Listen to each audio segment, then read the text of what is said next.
to YouTube. There it is. Nice. Yeah. And that way we don't even have to record it on our own because it's archived to YouTube, so that makes it real easy. Okay, well, welcome everybody. Glad to see you here. For those of you that are on Zoom or on YouTube, rather, welcome. Good to see you here. We will be checking stuff going on the chat. So for those of you that are on Zoom, make sure that you open your chat box. You can see that we already have one question from Eliza, and we're going to get started here now. A few of you have sent stuff in to listen to. Not too many of you. I understand Steve was just saying there's just a few people to listen to, so that's good. So we got a lot of time to actually answer questions and stuff.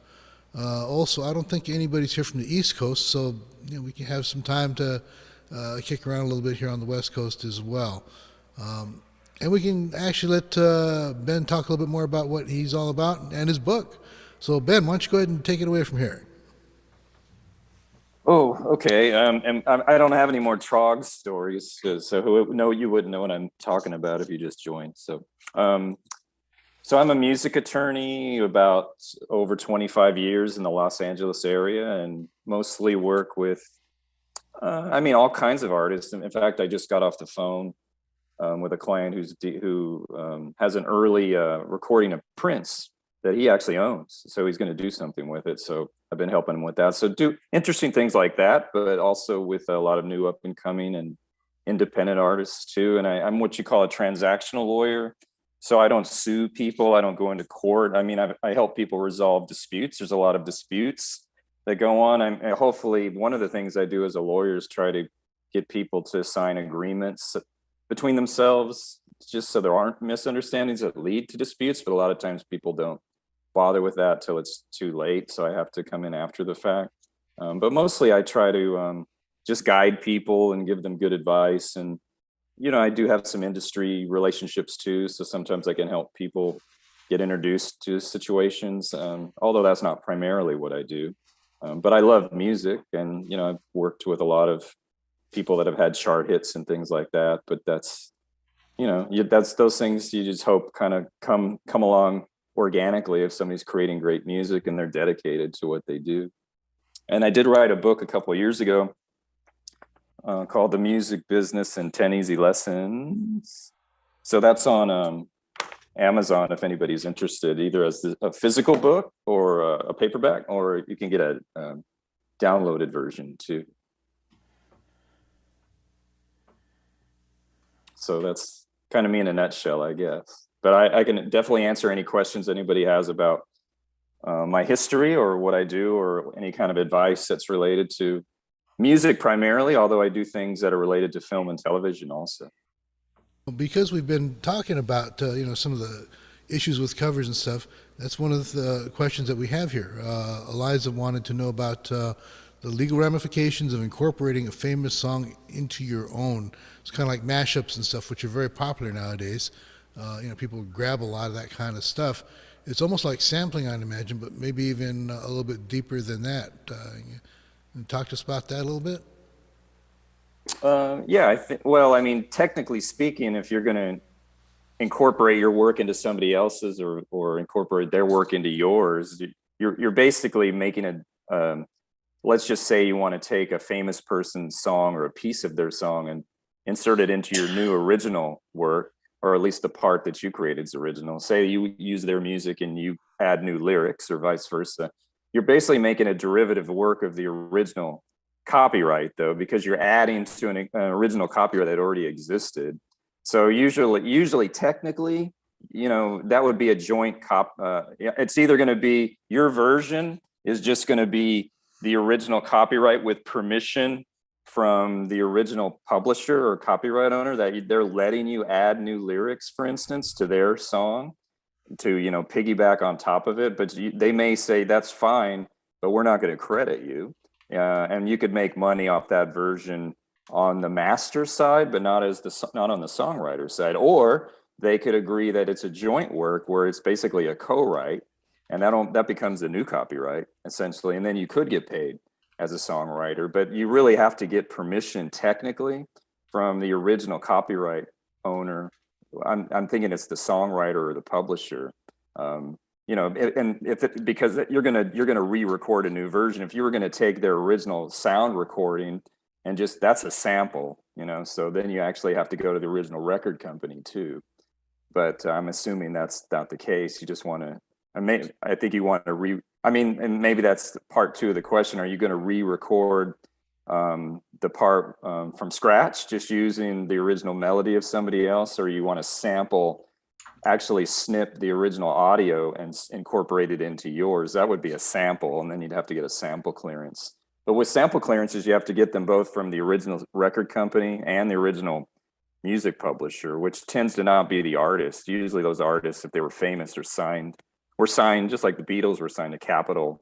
Most artists were signed to some company. So usually their estates or the artists don't usually control those rights. Sometimes they do. But if you're just doing a low level thing, just for demo purposes, then I wouldn't even worry about it. But if you do want to commercially exploit it, like, try to get a sync placement or release it yourself, somebody along the line is going to say, hey, do you control and have permission for this? So you're going to have to back it up somehow.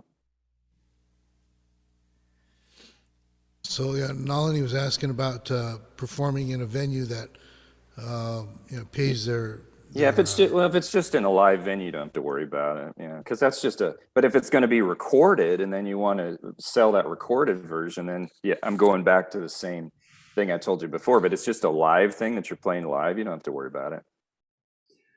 Yeah, Ben, I'm curious.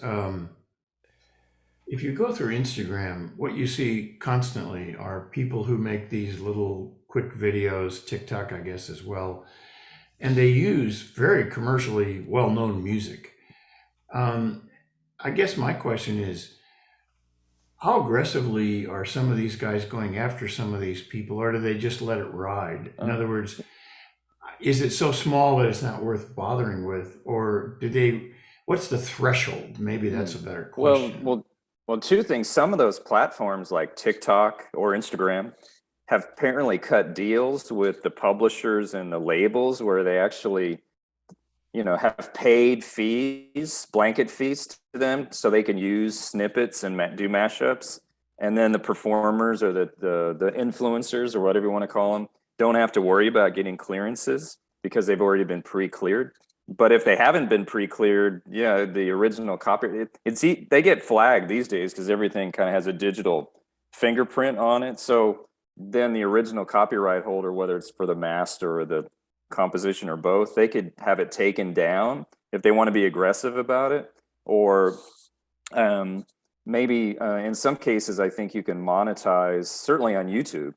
You could have it taken down, or you can click that box to say you want to monetize the content, and then you get paid on the ad revenue that's generated around that. Instagram, I'm not as familiar with as YouTube, but I suppose there's ways to monetize Instagram videos too, and TikTok too. But I know on YouTube, there's a way for sure that you can monetize it or have it taken down. Most people choose to monetize it because you get to make money off of it if you're the copyright holder. It's a user-generated video, and you didn't really have to do anything. But if it makes you look stupid or silly or somehow diminishes your original copyright, then maybe you wouldn't like that. Because sometimes, it really depends. Because I remember years ago, one of my clients wanted to do a cover of Walk on the Wild Side, the Lou Reed song.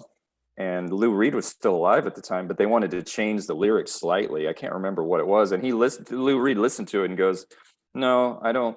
I don't like it. It damages my version, or it makes me look bad, or something." So some people are very attached to the music, and others just like, "Hey, I don't care. I just want to make money." But I don't know if that answers your question, because I think some of it's a little still up in the air about. But I think the bigger platforms are trying to pre-clear as much music as they can with that the major labels and the major publishers control. Yeah, that would make sense. They play these just like, it's sort of like a BMI or ASCAP license. If a stadium wants to, the stadium will pay a blanket fee to ASCAP and BMI every year to play as much music as they can by any of the performers that write for BMI or ASCAP. And it's just, they've already prepaid some blanket fee that I don't know how they came up with the amount of it, but I think they've done the same thing these platforms have, where they pay an annual fee. And at the beginning they didn't, by the way. Right. But then I think people threatened to have stuff taken down. But I don't know. I mean, if there's a way to monetize it and everybody can make money off of it, I think that happens more times than not. By the way, usually with monetization, the person that put it up there without permission usually doesn't share in it.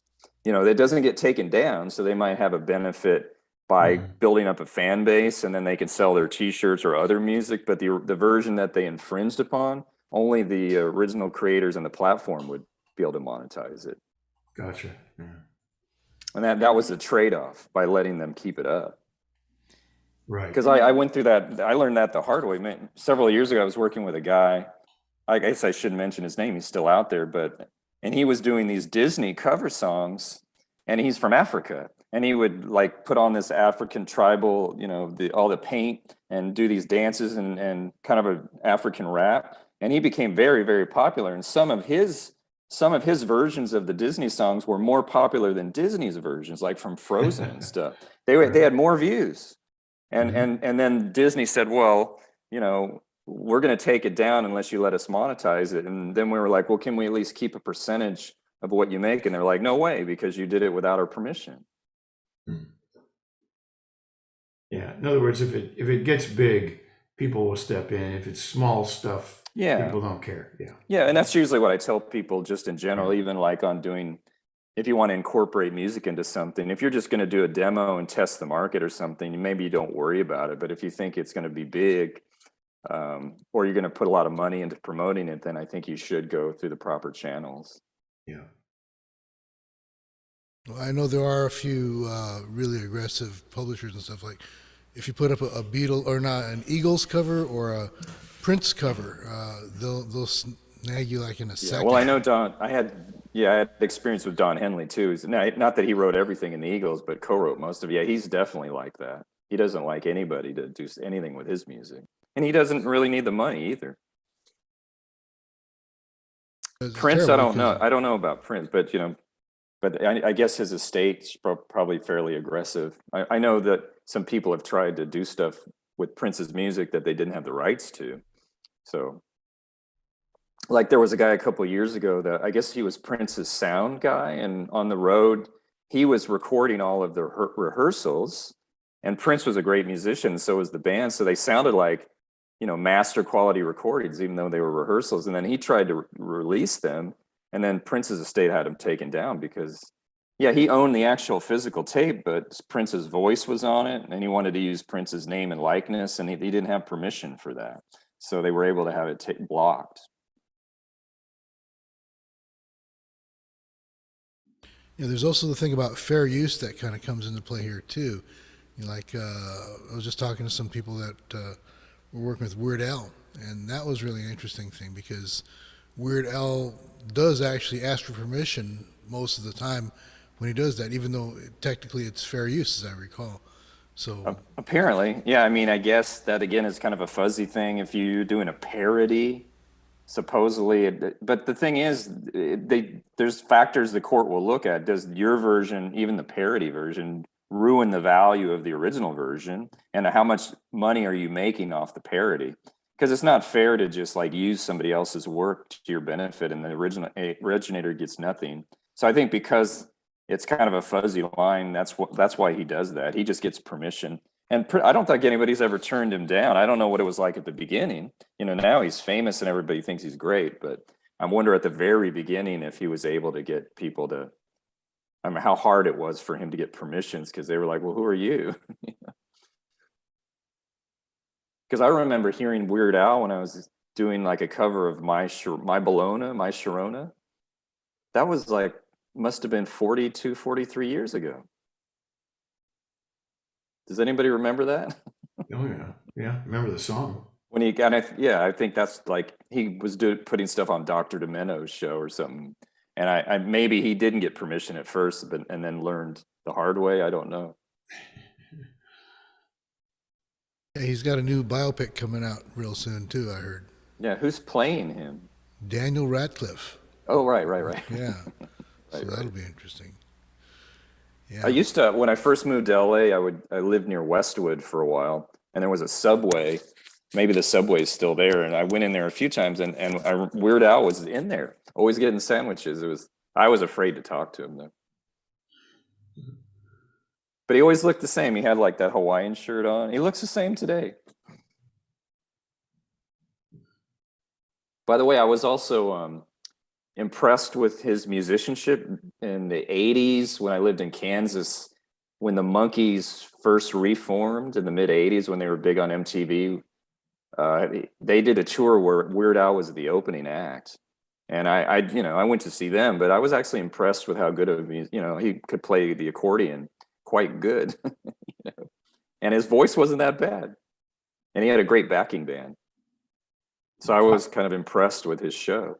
I've heard he was kind of hard on his backing band, that he wasn't the easiest guy to work with. What did they say about him? Just that he was very particular, and but hey, he's been successful, so it obviously was a good strategy for him. Yeah, who knows what he's really like? But the band was good. I'm sure he was smart enough to take out good musicians. And Bob, you had a question too, I remember. So I didn't have a specific question. At some point, I may be interested in talking to Ben more at length. As I mentioned, I've got this video and 24 track that of Darling Love that was recorded back in '83, and it was released on Rhino. It then became Warner Brothers. It didn't go anywhere, so that contract lapsed. But there's a fellow on the East Coast who's interested in re-releasing it. So you own the original tape, the video tape. Yeah, and I have releases. Okay. And then the songs that were on there, I guess, did the licenses you got in those days for the underlying songs allow you to do like any kind of digital format that nobody even thought about in those days? I never cleared on the video. I never did clearances on the songs. And Rhino handled the clearances for the phonograph release. Mm-hmm. For the record and CD release. The mechanical licenses, right? For physical in those days. Right. And so... And what songs were on there? Were they the song sheet that had the hits in the 60s? Or all the hits from the 60s, like To Do Ron Ron, He's a Rebel, Today I Met the Boy I'm Gonna Marry, which she just did on The View 3 weeks ago. Wow. She's still out there. As well as some a version of Hungry Heart. I guess Springsteen was a big fan of hers and vice versa. This 10-minute gospel medley that she does is really good. And so from a kind of an archival standpoint, and I guess she still has a fan base out there. Well, little Steven did a record with her a couple of years ago and heavily promoted it. He loves her. I guess Springsteen does too. But I mean, it wasn't that successful, but she's still sort of out there, Neither was the release on Rhino, because she just she's tremendous. It's her in '83, so her voice is still in really good in good shape. So it's more of an oldies nostalgia thing, I think. But so you're asking if it's okay to re-release it, or I mean? Oh no, I'm pretty sure it is, but I'm going to get a contract soon from this fellow on the East Coast, and I've got to, just look it over closely. And he's already looked over the contracts that I had with. Well, if you do the deal, if there are any additional clearances that you would need, because who knows, sometimes when those things came out, even the original clearances or even the rights for them to use her vocals or whatever may have been limited. I don't know if it was in perpetuity, but hopefully it was.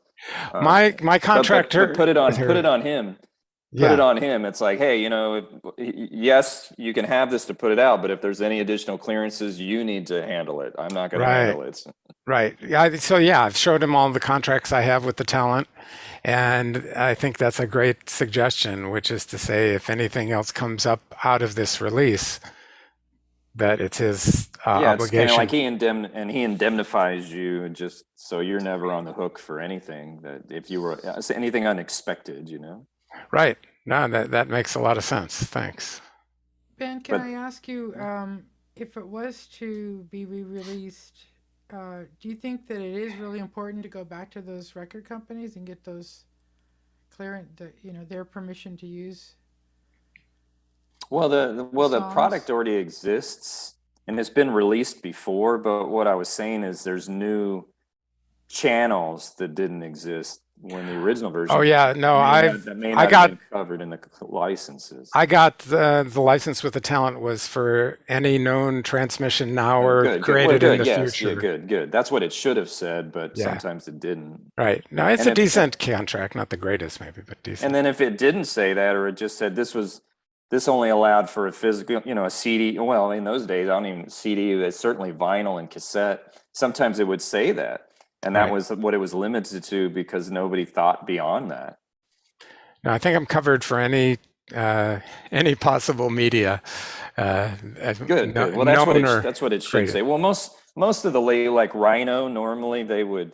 Who knows what they thought there? Well, by the way, did Rhino just have a limited period term to put it out? It was just like a period thing with them, or did Yeah, so the rights came back to it you? was like a 10-year period, Okay. right? Yeah. But even them, they might have been because it's Warner. Well, Warner didn't own Rhino in those days. Rhino was independent then, right? Right. When they first got it, they were independent. I think it was right around that time that a couple of years later, they went over to Warner. Yeah.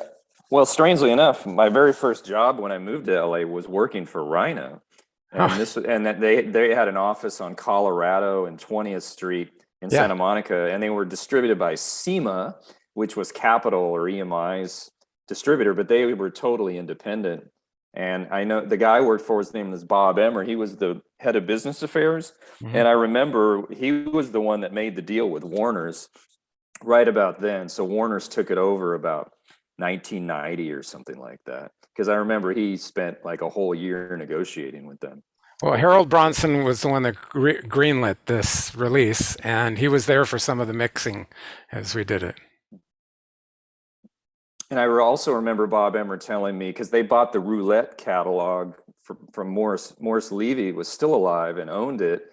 And it had like all the Tommy James stuff and all the great doo-wop stuff. But Morris Levy was in jail at the time because he was being accused of some kind of mafioso or something. And he was almost on his deathbed. And I remember Bob Emmer was trying to get him to sign the paperwork before he passed away, selling the rights to Rhino, because that was a big part of what Warner's was ultimately interested in, was that they had the Roulette catalog. Because there was a lot of records there, thousands of masters, valuable ones.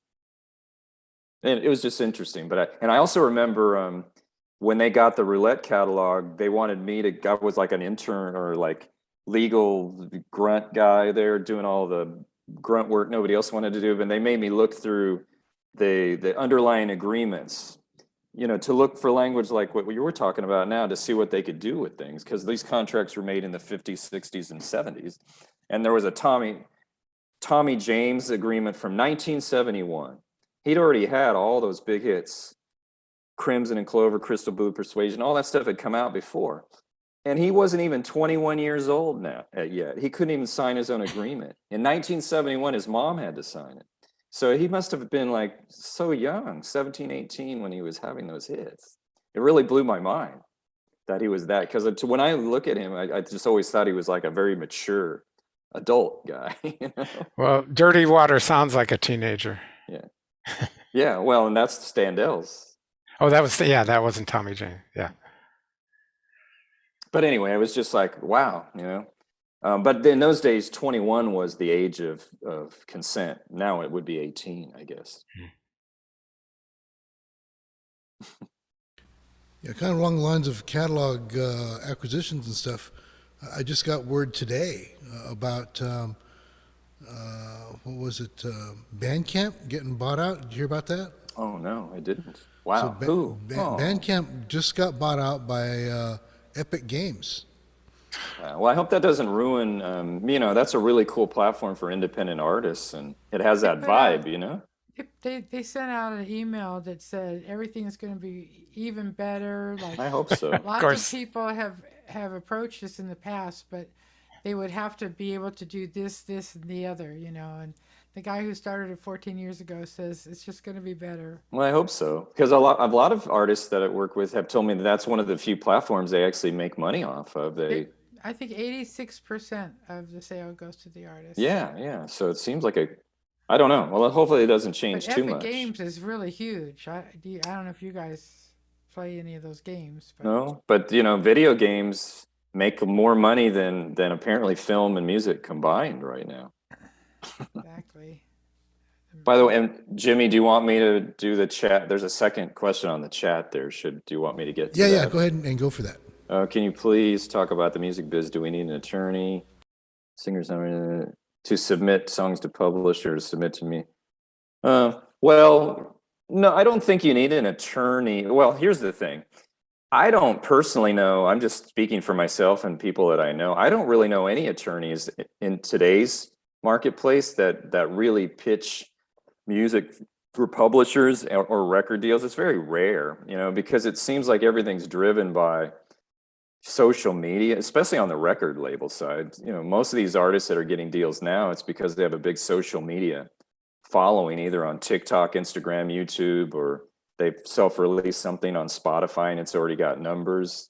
And then a publishing deal, if you're an artist that writes and you get a record deal, usually publishing deals happen automatically. If you're strictly a songwriter trying to write songs for other people, it's really tough, I've found. That's why I kind of got out of that. It's to get publishers interested in, trying to sit down and really focus. Because then you really have to find somebody that really gets your music and sees the big picture and is willing to go out there and pitch your music and try to find artists to cover it and find collaborators for you. It's a lot of work. I mean, that's what a publisher's supposed to do. But I think they look for more of the easy ones, the ones that are already happening on their own because they've already had some success and they can just sort of administrate it. So I don't think lawyers are going to be too, usually it's more of a manager type that would get involved with that, because a manager is more of a long-term thing. A manager gets involved, they take 15 to 20% of what you make from your career. So it's their job to go out and make money for you so they can make a commission. So they're more motivated to maybe do that and lawyers, they might have relationships, but I don't think they're going to spend a whole lot of time knocking on doors. It's just too time consuming. And these days, I don't know if those advances were ever huge for publishing deals. They can be, but if a lawyer's taking 5%, which is a typical percentage for a lawyer to take, it's really not worth it for all the time you put into it, because you might only sign like a $20,000 publishing deal and the lawyer spent a year trying to get it. 5% of that is just not worth the time. Managers, though, since a manager might take 20% and then they're going to be involved with you in a contract for maybe 3 to 5 years of your career, everything you do, maybe it's more beneficial for them. So I'd probably spend more time, if I were a writer, looking for more of a manager, or just trying to develop a few relationships maybe with some publishers yourself. I mean, I think what I found today with the internet is people are actually more approachable, and you can actually find A&R people at labels and publishers just by Googling them or checking on Instagram or Twitter, and you sometimes you can find or Facebook, and find an address for them and just send them a nice note and just tell them who you are and that you want to send them a song. Will they please listen? And not that you're wasting their time. I would just send one song. And a lot of people, if you send it to them in a format that they can click a button and listen to it, they'll know in 10 to 30 seconds if they're interested. And if they are, you've developed a relationship right there. You win, or you don't even need a lawyer or manager to do that. But that's 80% of people are still going to blow you off. It's a numbers game, but that's what I would do. That's what I do on the feeds. If I ever get involved with something and I'm trying to get interest, I just do my research. There's books out there like the A&R registry has a list of all the music publishers and all the A&R people that work at the publishers. And they also have an A&R registry for A&R. That's anrregistry.com if you want to look it up. A guy named Rich Ezra writes those books. Rich, Ritch, Ezra. He updates them quarterly, and they're great books. They're like, between $75 and $100, I think, for it. But all the the names, the publishing companies, the record labels, the names of the A&R people, their direct email, their direct phone number, their assistants information, what kind of music they specialize in. It's all there. So you could do your own research and then narrow it down and do some outreach yourself. I know it kind of sucks to have to do it yourself, but to me, it's better to do that than to wait around for some lawyer or manager to come along and do it for you. Yeah, in fact, Music Connection magazine publishes some of those lists every. They do. But one thing I found about Music Connection, I love that magazine. I always tell people to get subscription. It's well worth it. But they don't update those lists. I've got lists from 10 years ago that have the same names and those people have been gone for 10 years from those companies. So they're not. But Rich Ezra updates his thing every quarter.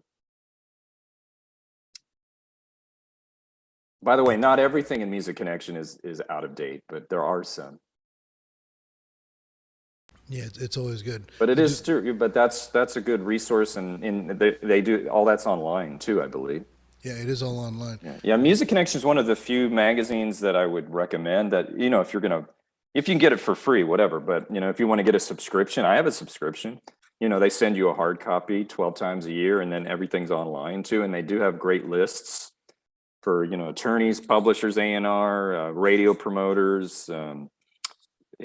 Producers, engineers, mastering, all that stuff. Not just for California, every state. Yeah, they've gone national, which is really good. Got more stuff in the chat. That's good. L7, what should I do if my record company has not submitted reports despite my request? So I'm guessing you're talking about sheets? We all those cut sheets, or Somebody's sharing a screen? I don't know. Something happened here. Oh, Steve. Oh, okay. Steve, That was an accident. All right. I was like, what is that? Click the wrong button. Yeah. All right. Okay, so yes, I think what you're talking about, L, this is L. Who's L? L7. Who's L? I think Is that's there a name? Larambe. Okay. I think you mean like an accounting statement of what your sales streams or licensing income has been. They should send those at least twice a year, sometimes quarterly, sometimes monthly, but that's usually in an agreement that says the label has to account to you semi-annually, which means twice a year, quarterly or monthly. But if you don't have that in your agreement, I mean, there's an implied obligation, you would think, that they should send that to you, but it would be hard to prove, to force them to if it's not in there. But if they're not doing it, all you can do is say you have to threaten them and you're going to audit their books. And by the way, usually if you have an accounting provision in your agreement, it would also say you have the right to audit them just to make sure they're honest. Usually it would say you have the right to audit them once a year, within 2 or 3 years of when you get a statement, because you could look at a statement and say, this looks incorrect. I think they paid me less than they should have. I want to audit the books. That means you go in and they have to open up the books and records and let you look, or your accountant look at them to see if it's accurate or inaccurate. I mean, that's all you could really do. Is if they don't want to pay, send you statements, then you have to threaten them with an audit, which you probably wouldn't move forward with because you'd have to hire some kind of accountant, which isn't cheap. So you'd have to feel like there's a lot of money at stake. But that's I mean, hopefully you have an agreement that says they're supposed to account to you. But by the way, sometimes those agreements say they don't have to account to you if you haven't earned at least like $50, $100, $200. And if you haven't reached that threshold, then they don't have to send you the statement until you've earned that much. I try to scratch that language out. I want to get a statement sent to me so I know where I stand. How do you know if you've earned that or not if they don't show it to you? So, but I don't know what your contract says. Hopefully you have an agreement. Does that answer that one? You have to just be a little more aggressive about it, I think. But being aggressive, you have to keep in mind, you want to maintain your relationship with somebody. So you have to somehow, I mean, that's a trick for me. I have to be nice, but stern, without pissing people off or burning a bridge. Now, if somebody's being a real jerk to you, or they're trying to rip you off and you definitely don't want to work with them again, well, who cares? But a lot of times you want to maintain relationships. So you have to be careful about how you approach people, because some people are touchy or get offended easily, even business people, especially if there's an implication they're ripping you off, because they may feel like they aren't. just something to keep in mind. So if an artist forms their own publishing company, what work should you be prepared to do, and what skills or resources are required? Wow. Well, I mean, it's hard. If you form your own publishing company, you basically are your own publisher. So it's your own job to find your placements, your sync licenses, your covers. If you want Taylor Swift to record your song, how are you going to get to her? You got to figure that out. And then you have to do all the paperwork and administration, find somebody to collect the money. So it's a lot of work, but obviously a lot of people do it. Apparently Diane Warren, for years, did her own at publishing administration, because she's very smart and knows the business. But I think most people, want to affiliate with somebody to help them with that.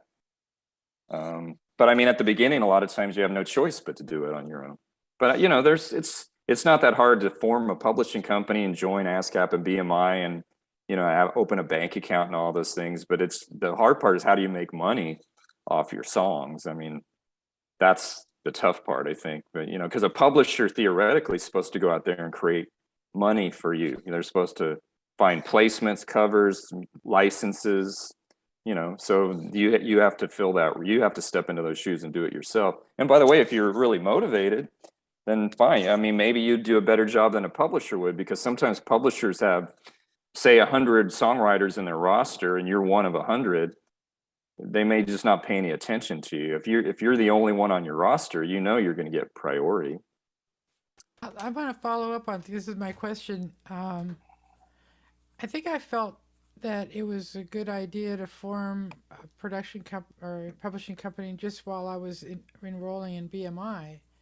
And you've got to say who your publisher is. So what do you do if you don't already have a deal with somebody? If you don't have a deal with somebody? Yeah, because when you register a song, you have to say how much goes to the publisher and how much goes to the author. Right, and if it's your own publishing company, it's just... So that's why I formed it, Yes, but what about somebody who doesn't want to go through those steps of forming? Well, I don't think you're required to with BMI, by the way, but with ASCAP, from what I understand, if you don't form an ASCAP publishing company, they don't collect the publishing share. So you're losing half the money.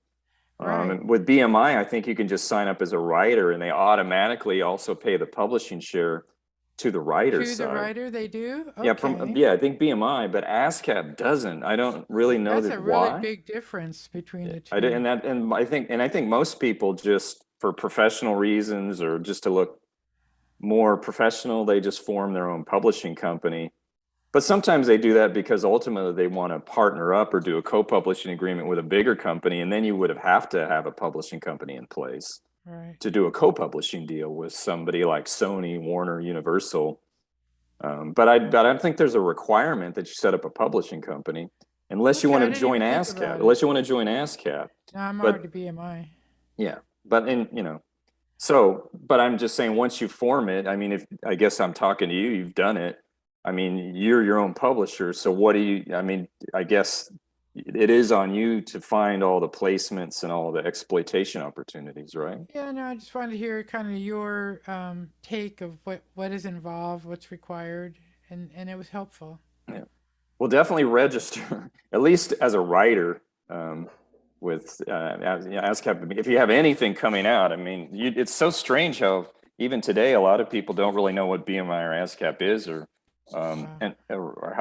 what they're there for, but sometimes, and I know it's not that easy because there's so many writers and very few staff members there, but if there's somebody that you can develop a relationship with at BMI or ASCAP, sometimes I've found they might have an opportunity and they'll tell you about it.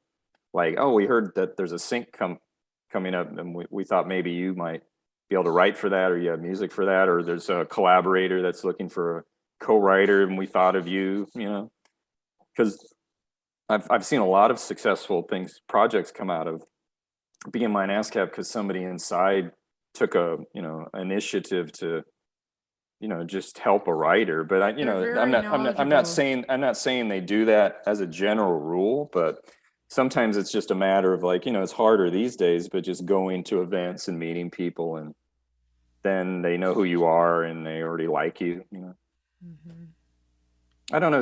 In this whole Zoom thing, you know, you can meet people and more people, but I don't know if you can develop the same kind of one-on-one relationships when you don't like hang out with somebody, if that makes any sense.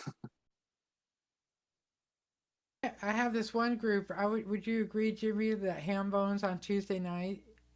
It's become like a group of people that meet at the restaurant once a week, Oh, and that's an have some online thing. drinks and sit in the patio and chill. Everybody talks. It's so nice. Is it? I'm probably just because I haven't tried it, but I'm just, I guess, too old school in my thinking there. No, it's Maybe. pretty amazing. In fact, last Tuesday we had somebody from India come in and play. She's been there pretty regularly. There's a few people like that. There's a couple of people from Australia, New Zealand, and we have developed a community, so it's been a lot of fun. But mostly we've gotten more fans that way. There's an artist that I met at Hambones online like that, Brad Yoder. And he's one of the best songwriters I've ever heard in my life. And he's God, he's so just good. only a local guy out there in Pittsburgh. It's like, dude, you really got to get out there.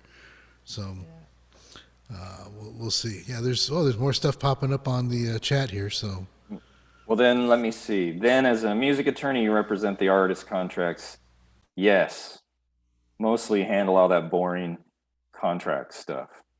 That's my primary job, but that's not all I do. But that's my primary job. They were supposed to give two, so that's talking about, yeah. That's typical. Usually, an agreement would say they're supposed to account to you twice a year.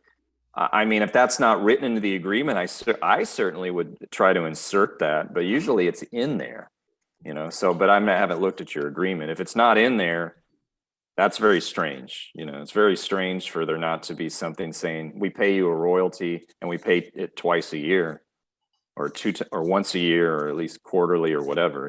But if there's nothing in there, the implication would be it's at least twice a year because that's industry standard. So I would certainly mention that if it's not. It's not fair for them never to account. That's total BS. The next one, I recently had interest in my pop songs from a music licensing company in the UK. Instead of listing the USA as the place where legal disputes would be resolved, music writer, they listed UK, a deal breaker. Well, that usually the company, like either the record label or the publisher, whoever's the one that's going to back your project, either give you money or try to help you promote your music. Usually the rule of law or the forum would be where they're located. That's typical. So that's not unusual. I wouldn't make that a deal breaker, because then you're kind of like presupposing you're going to have a legal dispute with these people. And I don't think anybody wants to go into an agreement with that being the focus. Kind of puts a bad taste in everybody's mouth. So for me personally, I don't think that's a big deal, because it's very rare you ever get into a legal dispute where you go into court with somebody. Most things, even if it's a litigious thing, you settle it out of court. So I wouldn't stress too much about that, but that's probably typical. But again, if you're like a really big artist, you're Jay-Z, you're Prince, you're Ariana Grande or Rihanna or somebody, and you said, hey, I want it to be, Los Angeles is the forum, or New York, they probably would give in on that because they really want you. But that's usually not that's more of a secondary issue to me, But I know if you've ever been involved in a lawsuit before or something, and you had to go to the UK and you had to pay for your trips, you might say, wow, I never want to go through that again. But hopefully most of us here haven't dealt with something like that. Because, even though I'm a lawyer, I just rarely see lawsuits, believe it or not. You hear about people rattling sabers and threatening, but most of the time they don't do it. Or if they do it, they settle very quickly, because usually it's just a waste of time and only the lawyers make money. You put it there. I put it there. Is this an agreement I did? I don't know, I guess. All right. I guess I did this agreement. I put it in there. Okay, well, and if I put it in there, then have them pay you twice a year. If it's in there, they're supposed to pay you twice a year. So remind them of it. There was no one, just me. What's that? What's that referred to? Does anybody understand Eliza's last question there? Um, Oh, in the UK agreement. in the UK. Well, I yeah, didn't but there's understand. you and there's the company that you're doing the deal with, right? The the place where the music licensing company is one party, you're the other. So Was the it's music licensing company located in the UK, yes. So it's Eliza? yeah. So it's either going to be where the U.S. So party that is means located that or the UK party is located. they want to use their laws because that's where they're located. Yeah. Well, the laws are very similar. I mean, they're slightly different, but they're very similar in the UK, copyright laws But and what I'm saying contract is laws. they would rather not agree to do any dispute in the Yeah, I US. know, but I'm just saying it's not worth arguing about. If it, don't break the deal over it. If they want to help you, why would you break the deal over that? I just don't think that should be something you should stress about. I'd be more concerned about, is this a good company for placing my music? Do they have a good track record? Are they excited about my music? You know, that kind of stuff. That's just my opinion.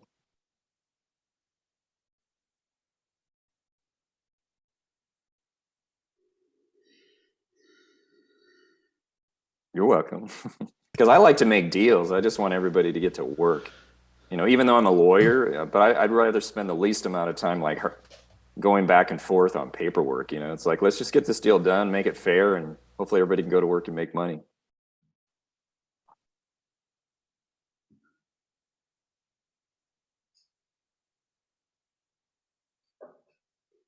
Okay, well, I have a question, Jimmy. Uh, is it just okay to just spew it out? I'm used to that. I have Yeah, a go vocal ahead. trio, and we've got nothing on paper together, and we keep talking about it because we sing a combination of my songs, John's songs, and then covers. And I've got your book, which I really loved reading, and felt like I needed to get my band to focus on the There is a requirements band for going partnership through. agreement section in my book. Yes, there is. Yeah. Okay, yes. And I was just wondering if you could talk a little bit about what kind of approach I should take. For one reason, some of John's songs are co-writes with somebody else, and he has his publishing company. So it gets a little more tricky, I think, when we craft a Well, band certainly agreement. that person outside the band. I mean, you know, if you're forming a band and everybody's writing songs together for the benefit of the band, you might have an agreement that says any money that's made off the songs, the masters, the touring, the merchandising, anything is split 3 ways equally. But then if you're using an outside writer, obviously that person's not in the band, so they're not going to want to share anything with the band, probably, although they might. I guess that brings up a question because most of the songs we're doing, I had already written those songs, or John had already written them. We're not writing them together. Yeah. How does that But are you saying that? influence the agreement of a band? Well, you can. I mean, you can bring them, but if were they? I mean, you know, if they've never really made money before and they're released while as part of the band, why? The band versions at least should be split. You know, if you had a version that you put out 10 years ago on your own, and then the band recorded a new version, the band wouldn't share in your old version. They'd only share in your new version. I mean, I think it should be limited to that, certainly. But if there's an outside writer that you're using their music, but they're co-writing with somebody in the band, all I'm saying is whatever money that writer makes from their share is not going to go into the band's bank account. You know, that's going to be, unless that person might say, well, because you're helping me exploit my song and you're the vehicle, you'd have to have a side agreement with them where they somehow you participate with them. But you certainly would want to make sure that you have permission, you know, because remember, you know, if a song's never come out before, you have to get permission from all the collaborators for the first use. So your band or your vocal trio would have, you know, if there's an outside writer, they'd have to agree to, you could record and release their share of the song. If they're in the band, that would probably be in the band agreement. Everybody's already agreeing that the songs you write for the band can be released by the band. Is that going to be an issue with the outside I think writer? everyone's open to it. They just, I think nobody wants to talk about business stuff. You know, we're friends that make music. Well, but I mean, yeah. Well, I mean, you know, just try to get, maybe just some basic understanding down, just so I mean, the important thing is that you can put the music out, and then when money's made, how do you share it? Mm-hmm.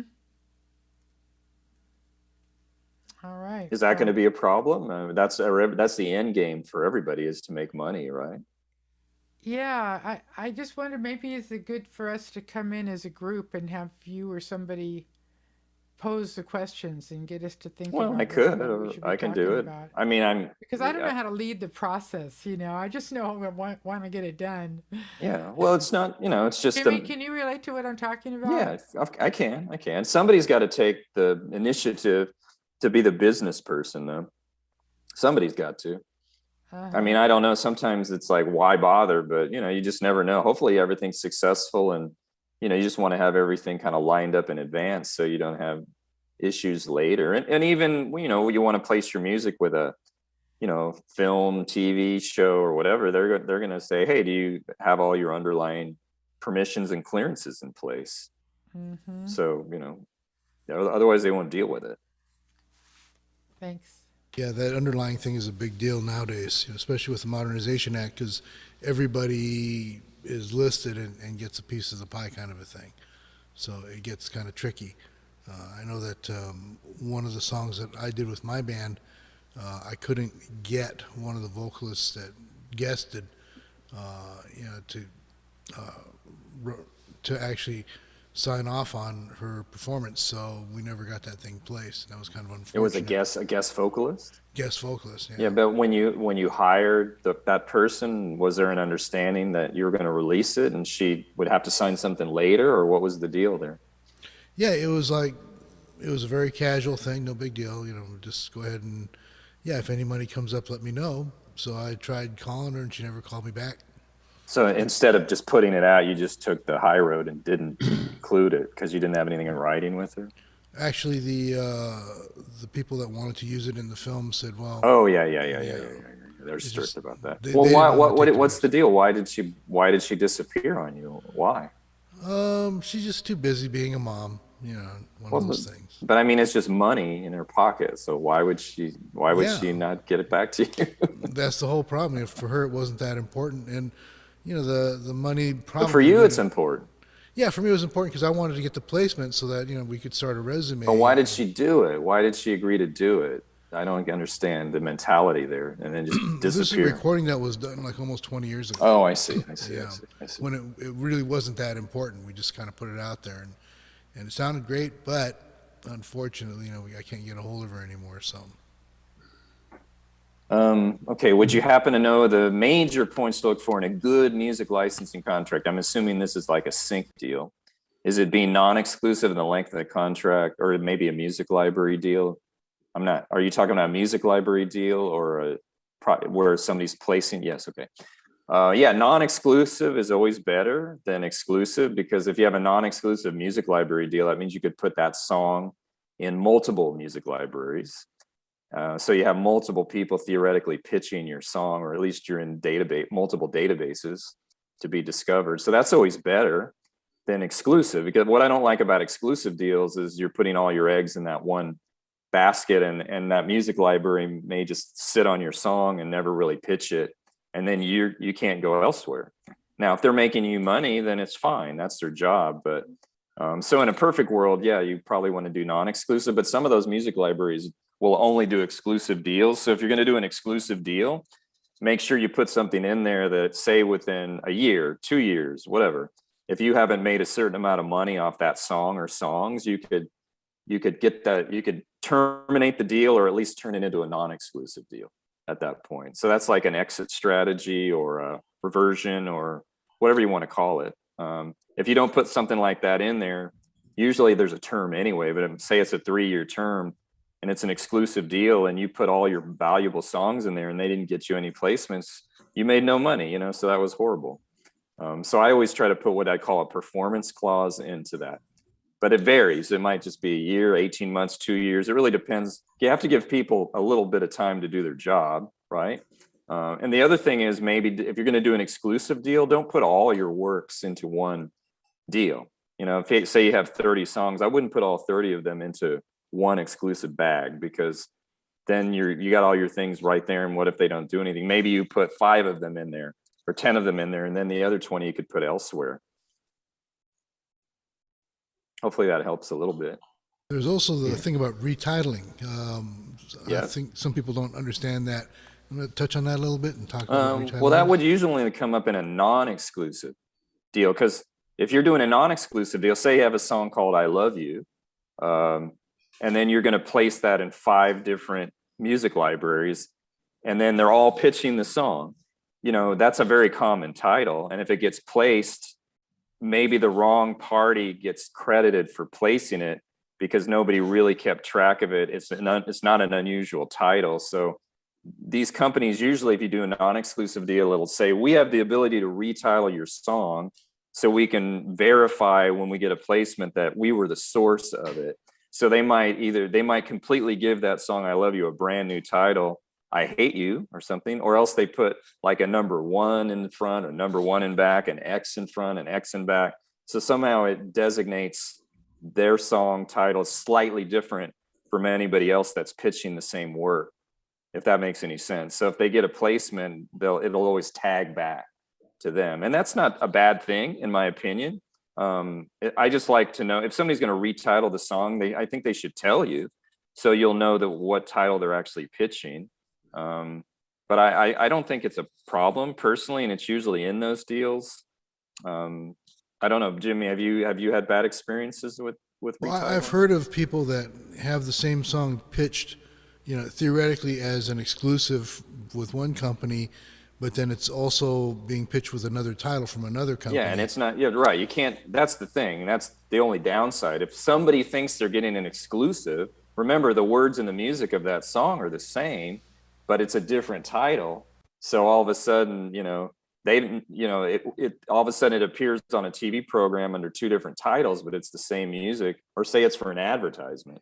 That's more important. If Coca-Cola thinks they're getting an original song to do a campaign behind, and then they find out that there's a song with a beverage, another beverage with the same music, they're going to be upset about that, So that's the only downside to it. But I think by and large, it doesn't really come up that often that there's a conflict like that. Again, it's like one of these things where people think they're going to get sued all the time for infringement lawsuits. It's very rare. So I don't know. All I'm saying is, if you're going to do a non-exclusive deal, if somebody's going to give you the ability to pitch it elsewhere, the trade-off's going to be they have the right to retitle it. It doesn't mean they're going to. If you have a unique enough title, I think that's one reason. But I think the biggest reason is they just want, because I've had this happen where, 2 people did pitch that song to a music supervisor, and the music supervisor didn't really keep good books and records of who they got it from first. And then there was a dispute about it. If it would have had a unique tag on it, there would have never been that dispute about it. Yeah, I think one of the other things that comes up along that line is, well, in terms of the band you're working with, I think you have to sort of sit down with people and have a kumbaya and say, all right, here's the philosophy we're going to follow. And one philosophy is the so-called Nashville philosophy, where if you're writing something and you got 3 people in a room, no matter who does what, you're all 3 on the song. That's one philosophy. Another philosophy is to try to sort of divide it up, like, you did 60% of the work and I did 40% of the work, or that kind of thing, which can get pretty messy. The other thing that I ran into was that I had a vocalist one time do a song for me, and in his mind, which was unbeknownst to me, he thought that song would be pitched as a demo, i.e., like the Nashville guys do. They pitch it as a demo with the thought in mind that somebody else would do a vocal eventually. Mm-hmm. And it turned out that, in my mind, it was like I wanted to place it in film and TV. But he didn't want his vocal being on that song because he considered his voice a sort of unique signature, if you will.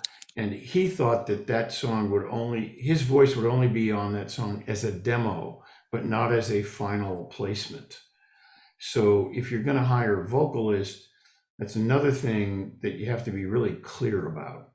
Because in this case, it was like, gee, I paid this guy, the money for doing this song, and now I can't pitch it like I want to. Yeah, and Which I that's thought something was you'd a- have to Yeah. cover that in the agreement. So Right, it's right. usually if you're hiring somebody, and if I'm doing I would call that a work for hire agreement. Yeah, It right. says basically you have the right to do whatever you want with that sound recording, Yeah, whether whether you release it, recut it, remix it, reproduce it, add vocals, subtract vocals, because you own it. You can do whatever you want. But if some vocalists have some clout or they're semi-famous or famous, they might restrict you to Yeah. just a demo only or whatever. But right. I don't know, in the situation you're talking about, was there any paperwork or there was not?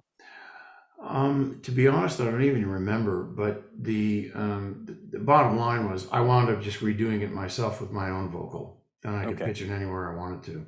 And was the vocal unique enough that that's why somebody would have wanted to put it in a Well, sync, his or was vocal was very good. I mean, it was excellent, but I was so limited in it. I mean, sure, if I'm going to pitch it in Nashville, I'd send it out because I knew that the Nashville song plugger, let's say, would want to pitch it as a song that somebody else was going to do. I think it's probably pretty rare that they would release the original, but on the sync level, yeah, because it's just a Yeah. version laying around. It might fit perfectly for sync.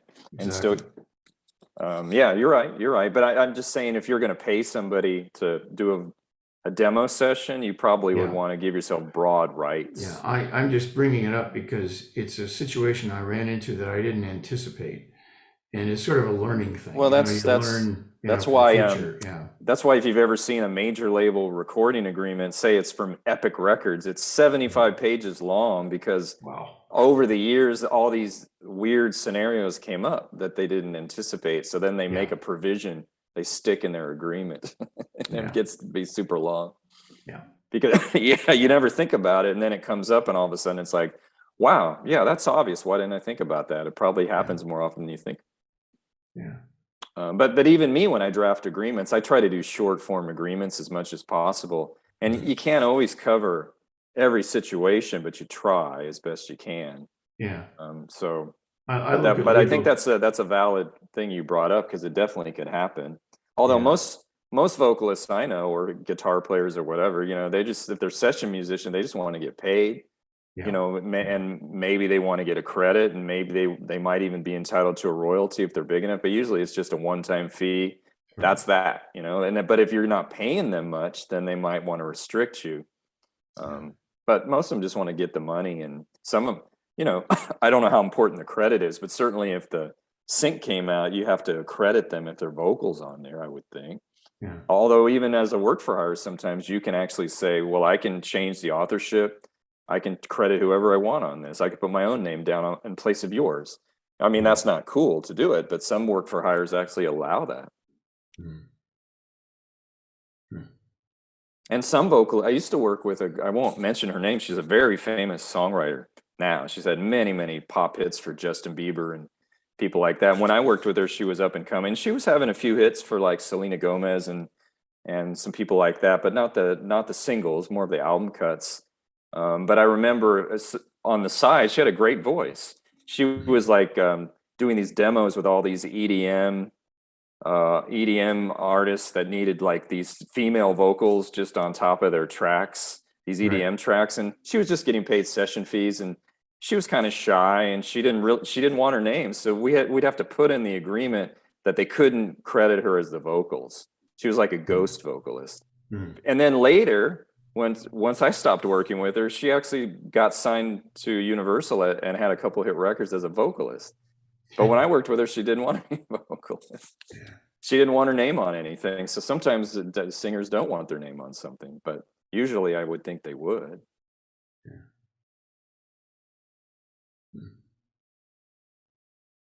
There's another question on here: non-exclusive irrevocable license. What is a non-exclusive irrevocable license? Well, irrevocable means it's usually the term is in perpetuity. So if you're letting somebody place your music, or you're giving them the right to put your music in a film, TV show, video game, whatever, it means irrevocable means you can't snatch it back. You can't cancel it later. You're just giving them a in perpetuity license. But non-exclusive means you could place that same song in many other situations. But it just means, basically, to me, that means you're just giving somebody an in perpetuity license. Because revocable means you could cancel it. If you're the one that gave them the rights, you could cancel it. But irrevocable means you cannot cancel the license.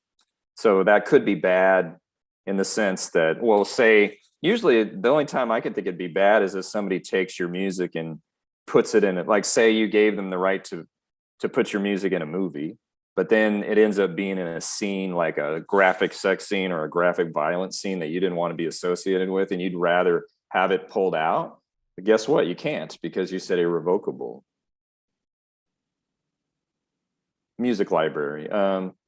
Well, same with music library. I guess if you're doing a non-exclusive irrevocable license, you're just giving them free reign to place it any way they want. But even with, but only for a term. I've never seen usually a music library, it might say for the next 3 years, we have the right to pitch this song. But if the song got placed in a movie, then whatever, the movie's out forever. So you can't pull it back out of the movie. But certainly after the 3 years is up, they can't pitch your music anymore. I don't know. I think that's pretty standard language that's in agreements, because they don't want you changing the deals up, or if they're out there busting their butt trying to get you placements, and all of a sudden you could cancel agreements or cancel licenses. That's usually not something they want to do. So I don't know. I don't think it's a big problem. I'd have to kind of see it in the context. I mean, a lot of times when you ask me about language that you pull out of a contract, it interrelates with other language in the agreement. So, I don't think that's a big issue, and I think that's pretty standard. But maybe if I read it in the context of the entirety of the agreement, I might say, well, maybe you could change that or modify that. But usually I don't think that's a big issue. As long as it's non-exclusive. If it's exclusive, that's never good, because that means only one party has the right to exploit your work. But non-exclusive means you can go out and seek other opportunities for that song. My lawyer took it out and they wanted to change the deal. They aren't open to changing it. I don't think they really want to change that. I mean, you have to see their side of it too. I mean, the reason language is in there, there's usually a valid, rational reason for it. If not always, but usually there is. So the reason they probably don't want to change that is because, their lawyer probably said, we need that in there for our business model, So I don't know. I don't think it's a big deal. I don't know if you want to kill the deal over that. I think for But I'll have to leave that up politics- to I don't want to argue or go against your lawyer, because I'm sure your lawyer's giving you good advice, but they know more about the entirety of the situation. Yeah, I think a lot of it is like with politics, especially, where some of these hit songs were being used at political rallies, and then the artists were saying, "Hey, I don't want my song affiliated with that particular politician and stuff." That can happen. That could happen. Yeah. And it does happen. Yeah. And a lot of times they granted broad rights, and, it's kind of, they're out of luck, unfortunately, because they agreed. But again, that's, these companies, like, say you hate Trump, but Trump was willing to pay $1 million to play your song in the background of one of his rallies. And the pitching agent or the music library made that deal happen, and they're going to get 50% of $1 million. They don't want to lose out on that just because you don't like it. So that's why they don't want you to be able to revoke it, because you didn't have to sign the deal in the first place.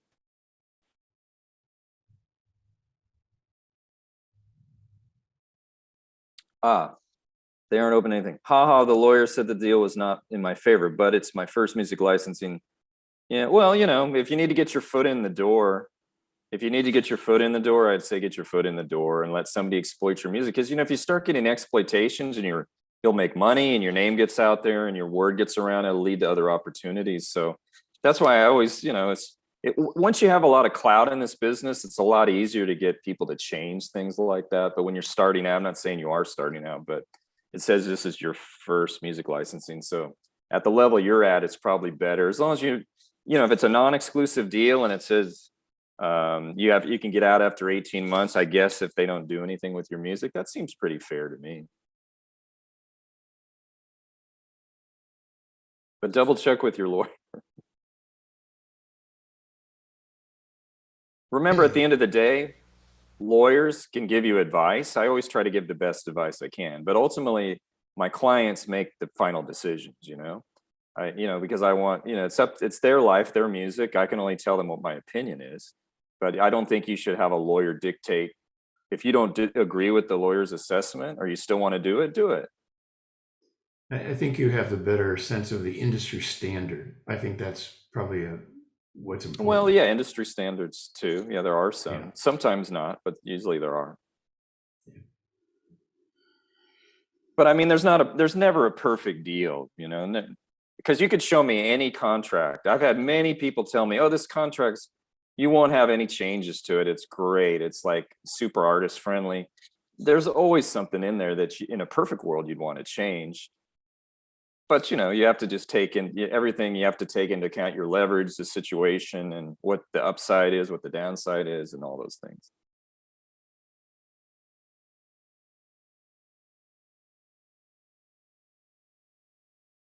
Well, Jimmy, you're always good at coming up with other questions, right? Yeah, Jimmy, who's the guy that passed away that used to work at Highland Grounds? Oh, Mike. Because I feel like I should have met him before. I used to go to Highland Grounds a lot, but I don't remember him.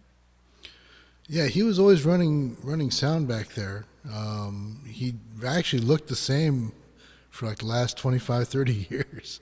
I probably had seen him there. I remember that was one on Highland when I used to go there, right? Yeah, Highland and Melrose, pretty much. Mm-hmm. And that was a real crazy time back in those days. By the way, they moved the Cat and the Fiddle right next to where Highland Grounds used to be. Really? And so it's not the same, but they still have cool food, and I don't know. But I remember I went there about a year ago, and I walked by where Highland Grounds used to be, and it's something now, but I don't know what it is, but it's some new business again in that space. Cat and the Fiddle have a patio? You mean at Highland Grounds or Cat and Fiddle? Cat and Fiddle. Well, when I went there, it was closed for COVID, so you could only take it out. So I didn't get to go inside of it. But they probably do. But it wasn't that cool patio like they used to have when it was on Sunset. That was really cool. Beautiful bar too. Yeah. Yeah. One of the fire pit area at Highland Grounds was always fun. We used to actually have little gigs out there instead of what was going on stage, and sometimes it would be more well attended. And the manager was pissed off about that. What did that upper level? Could you perform up there too?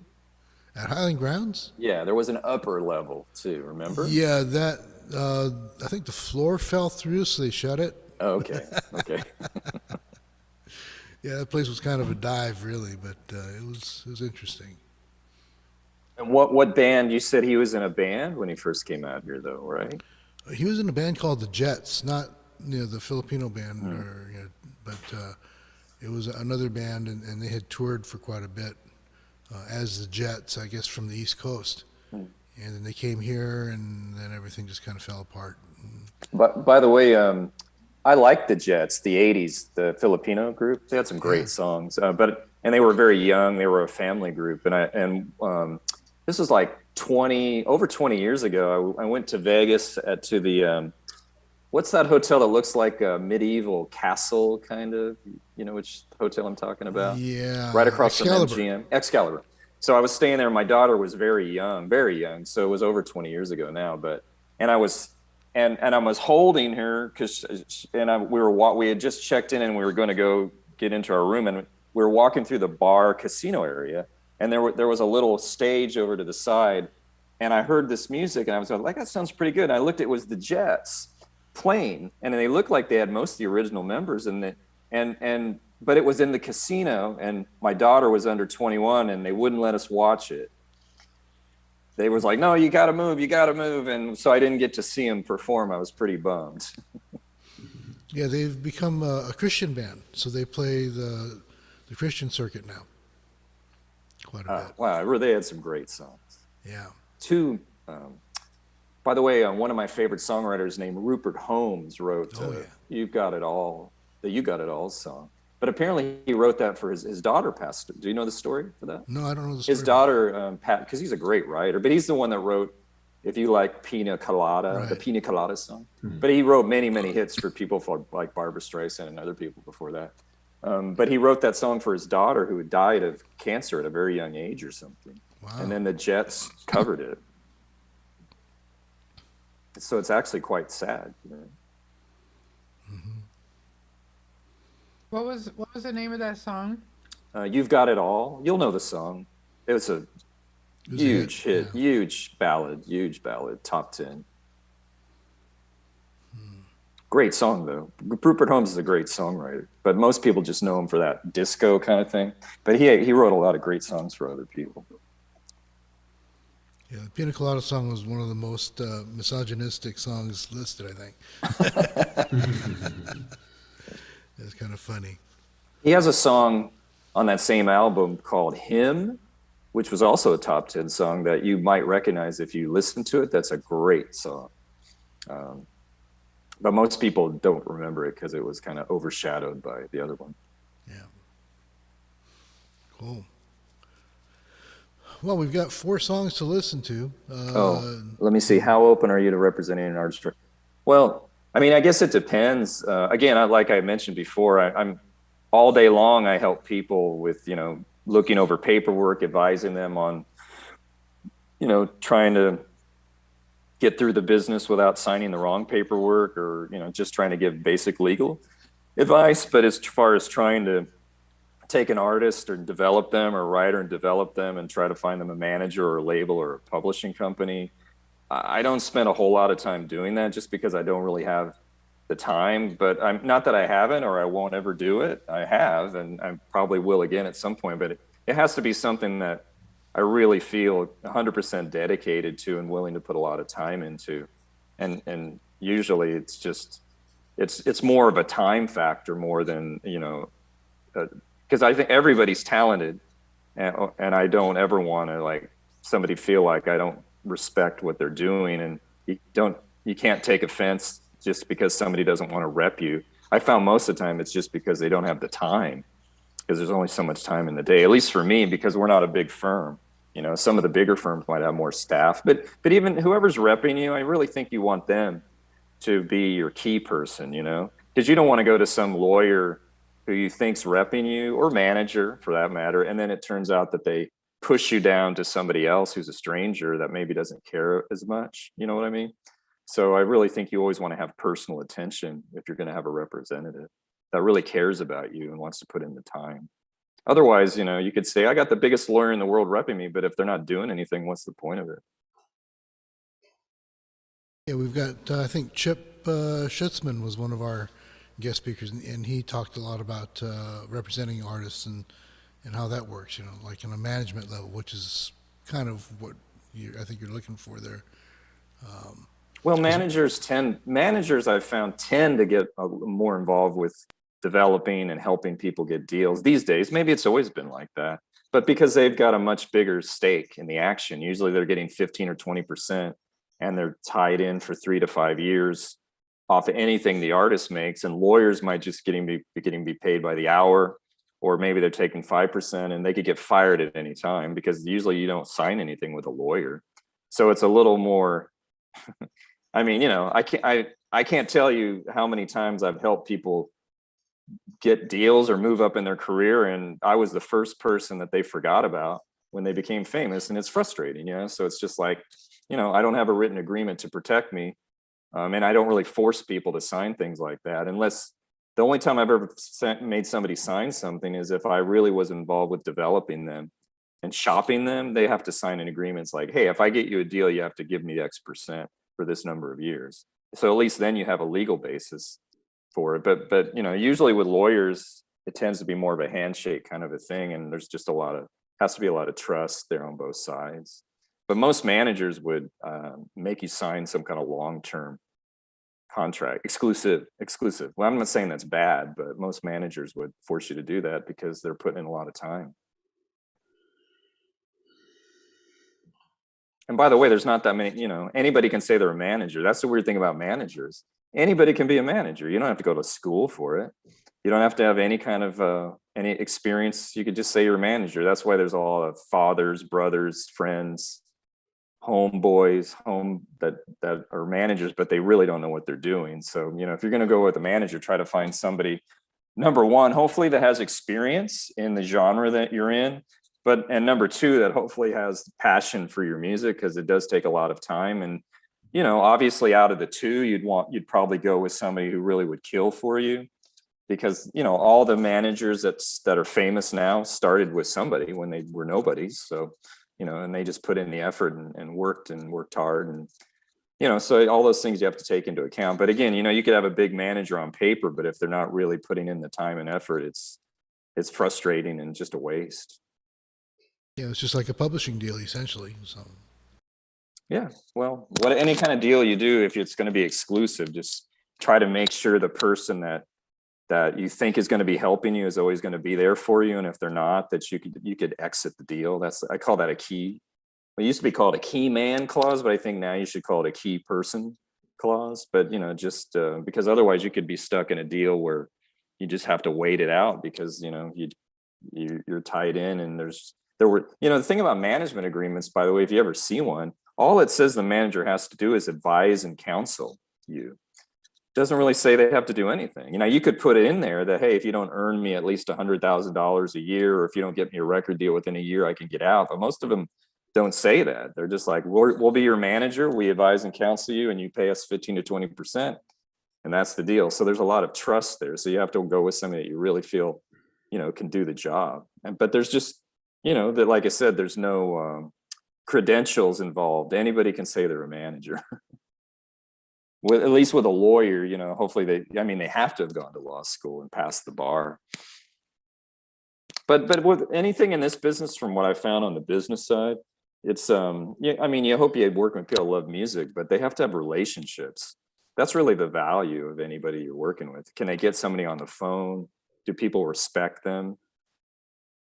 That's why, over the years, I've tried really hard for myself anyway, just to try to keep a good reputation and keep good relations with people, and not waste their time. And, all those kind of things go a long way to getting your call returned. Really appreciate you, Ben. And that's why, I see at all the songwriting events and things like that too. So you're staying in touch with the pulse of the industry. Trying. Yeah. It's hard.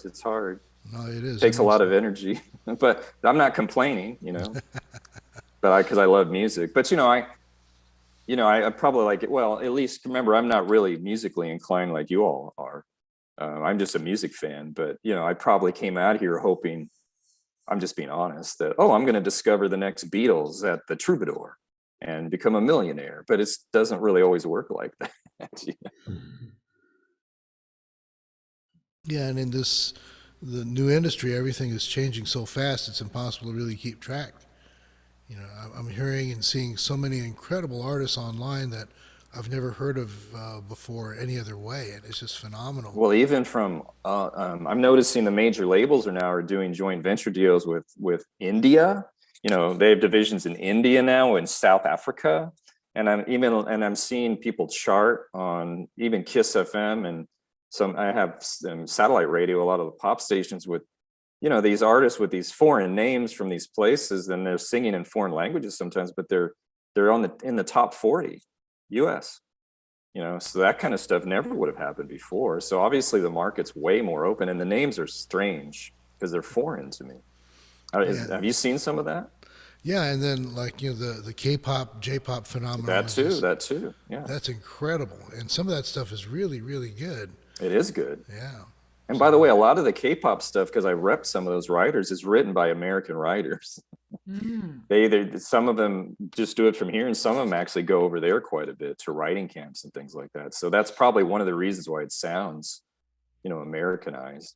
But if I listen to some of that BTS stuff, I wouldn't, if I didn't see what they look like, I would just think it's just an American boy band. Yeah, and there's like a K-pop Korean super group of women that's out there. I forgot the name of that. Yes, there is a big one. Well, it's not Blackpink; it's another one, right? Yeah, it's another one, and that's just phenomenal. And these are all like superstar artists in their own right. It's almost like, if Mariah Carey, Beyonce, and somebody else, Lady Gaga got together and put a band together. It's insane. But I can remember driving by. Well, maybe it was probably 2 years ago, right? Maybe right before COVID hit, but by the Forum there in Inglewood, and it was like it wasn't BTS, it was some other Korean boy band that I'd never heard of, but they were already sold out. Yeah, so they've got an audience. Yeah, so if we can pitch our songs to them and get some placement that way, we can be rocking it.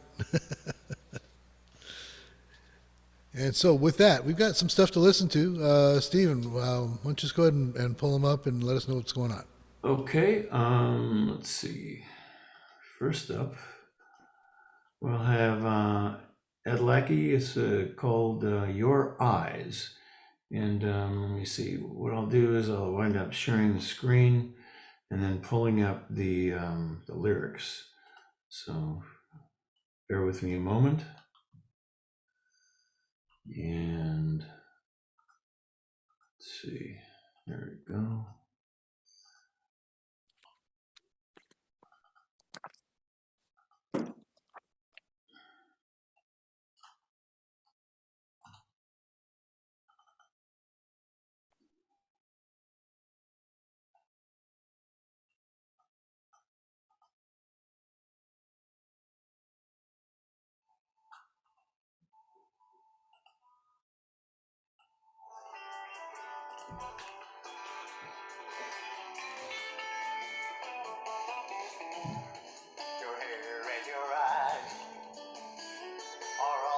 Can you hear that? I can hear it, but it didn't start from the intro. And it's really, really low. Yeah. It's really low? Yeah, really low. Okay, hold on for a second. Let me see. Select share sound. Just give me a second. It almost sounded like it was coming through the headphone speakers. Yeah, here we go. Sorry about that. All right, let me start it again. And, okay. There it is.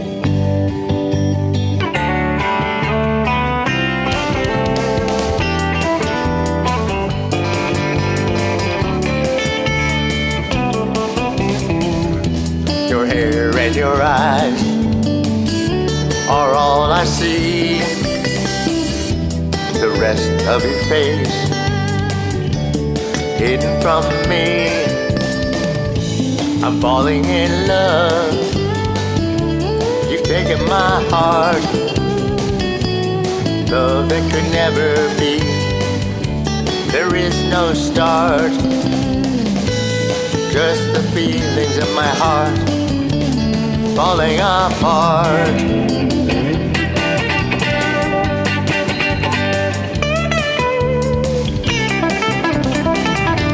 We can't hold hands. There is no romance. I wish we could, but I see no chance. I'm falling in love. You've taken my heart. Love that could never be. There is no start. Just the feelings in my heart falling apart.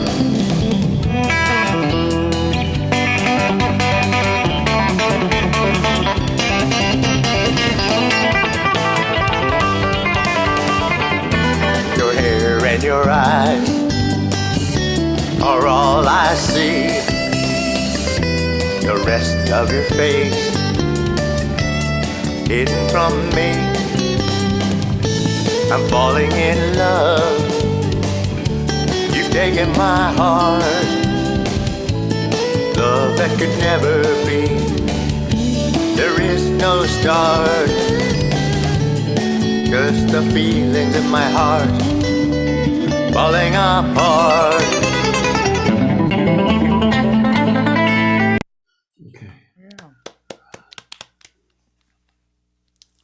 That's Ed's song, right? Right. Oh. So Ed, is that I guess I get more of a country vibe. Is that sort of the place where you'd want it to be, or does it matter to you what kind of artist records it? Oh, he's on mute. It doesn't really matter to me. Whoever records it or wherever it went, it would be fine. Okay. But do you have anybody in mind that you think would do a good job on that one, or would it be a good fit? Well, I have no idea. No idea. Okay. Because I mean, I know when I listen to stuff, I'm always thinking, yeah, who could do that? That's currently popular, that takes outside songs. So, but I got kind of a country. Maybe it was just the instrumentation of it, but I kind of got a country vibe on it. I liked this. The lyrics were quite good, I thought. The only thing that I'm a big hook guy. So I guess it seemed like even when you went to the bridge, I guess I thought maybe there would be some kind of big chorus kind of thing, but I guess it isn't that kind of a song, but I thought the lyrics were very relatable, and it seemed like it had more of a country vibe, which is probably good in a way, because I think country artists tend to cover outside songs more than like rock or pop artists do. They're more self-contained. That's been my experience.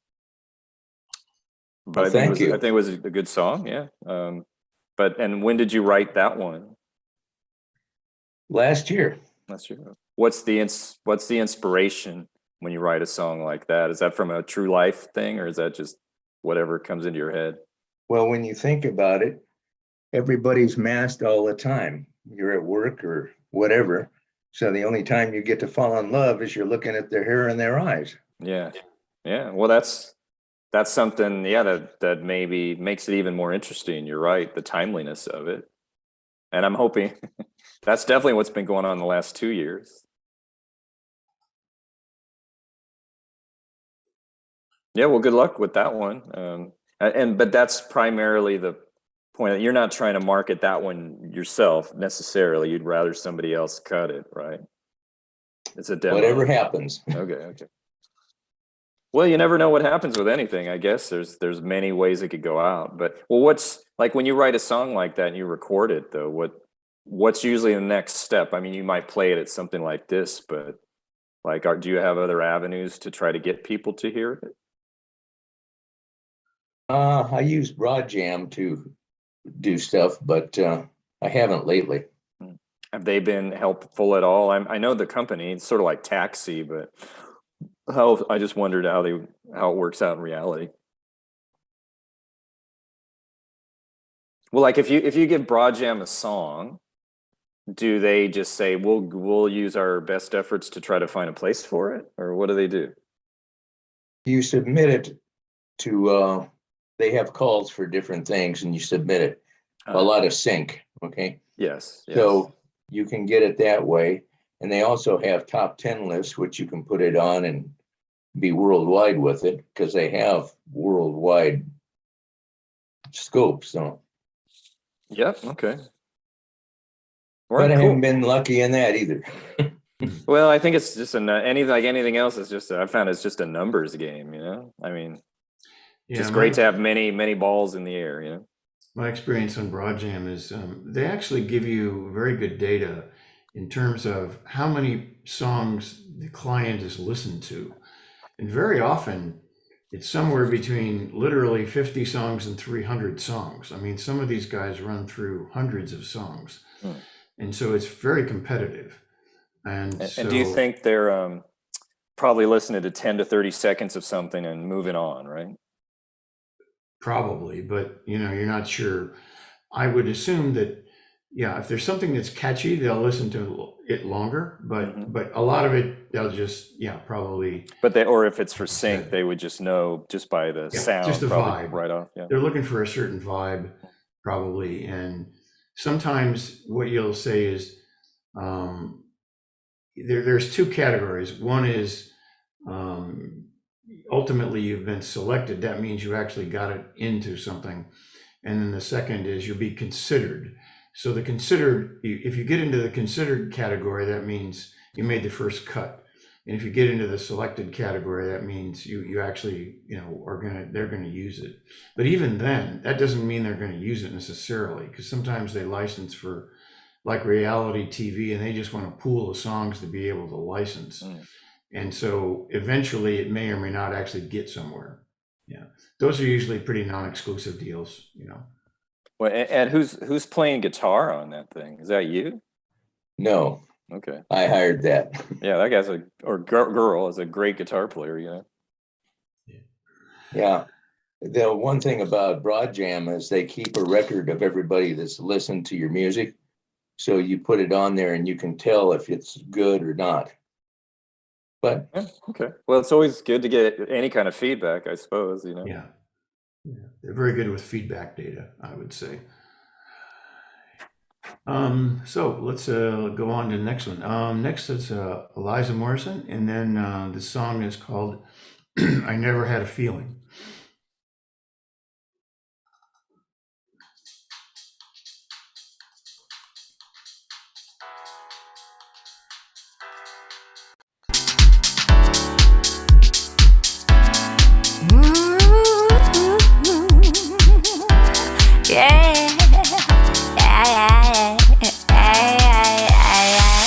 I got a feeling in my pillbox. Keep it hidden in the top left drawer. In the summer, I take my shoes off, go sailing in a sunfish by the seashore, and I wake up from a good dream. Have coffee and I jump in the front seat. Drive away for the weekend. See the ocean and hang with all my good friends. All these great feelings,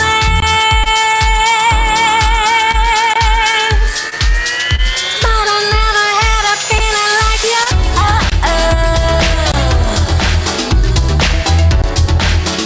Yeah, I never had a feeling like you.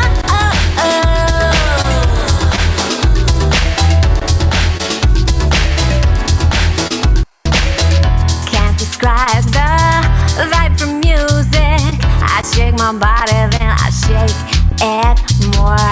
Rockin' Cali in my bikini, just so I can see the jaws drop on the floor. Then I get ya in my bedroom.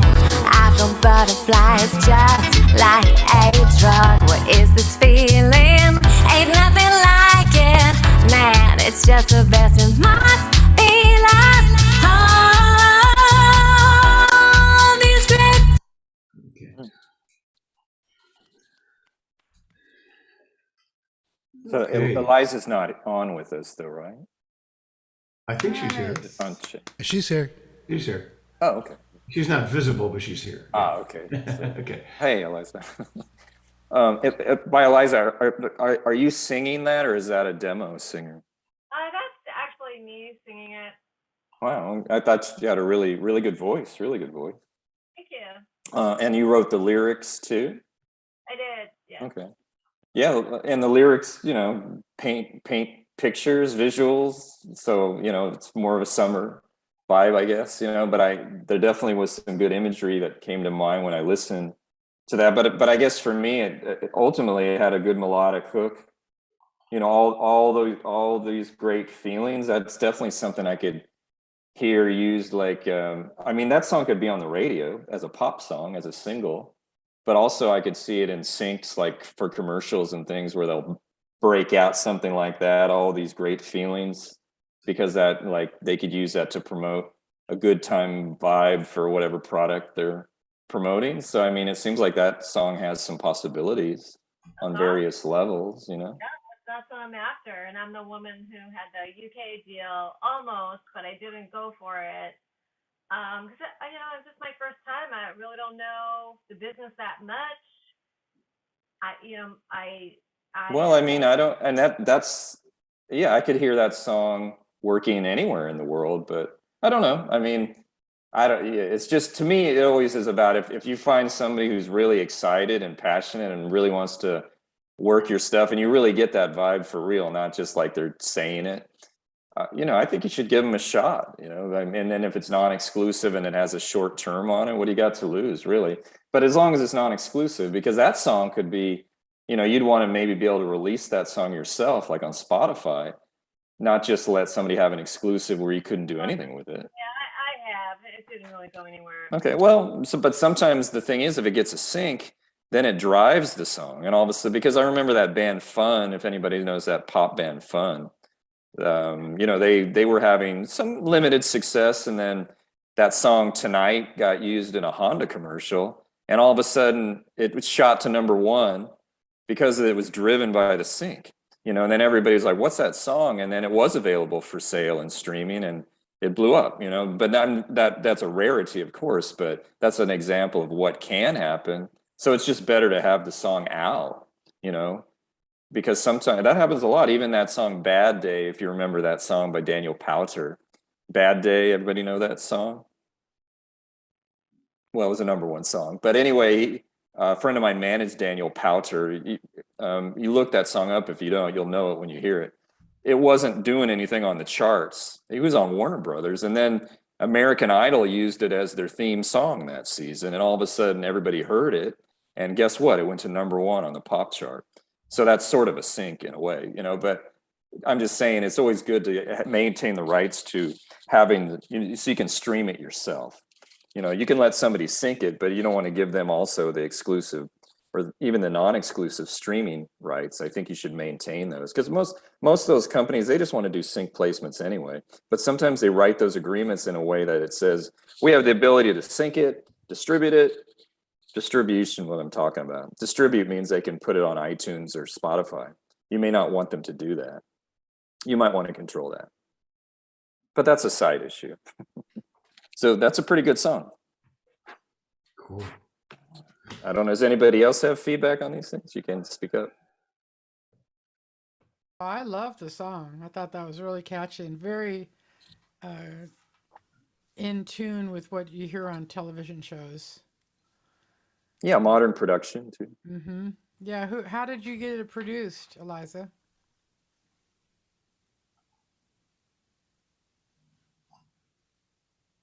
Liza, who's your producer? Myself?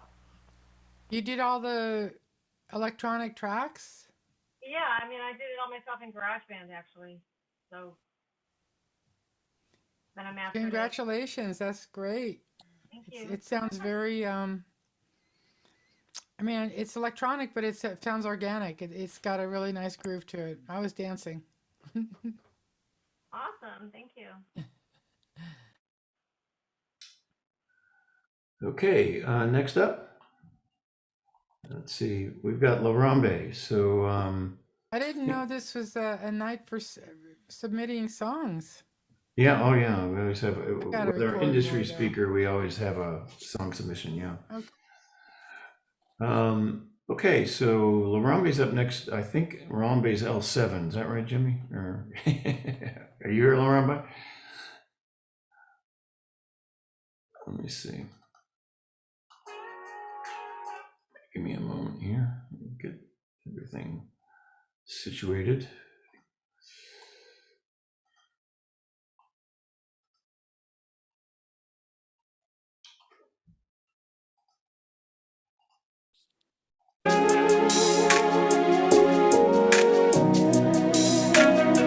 Sweet melody,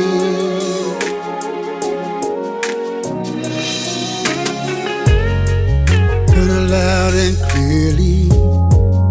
She touched me deep. Oh, she was so appealing, piqued my curiosity. Had insightful lyrics that were so compelling, and her performance was so overwhelming. Sweet melodies playing again. Now I hear music where there had never been. There were many musical choices, but I chose hers instead. 'Cause sweet melodies stuck in my head. She got the rhyme and the rhythm has a natural flow.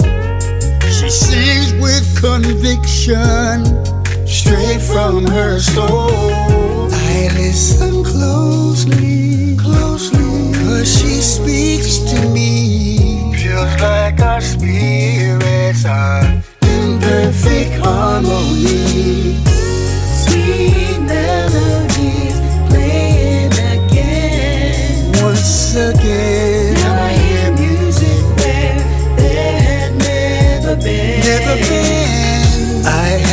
my choice of music, but I chose hers instead. 'Cause sweet melody is stuck in my head. Hey, Larambe, you're here.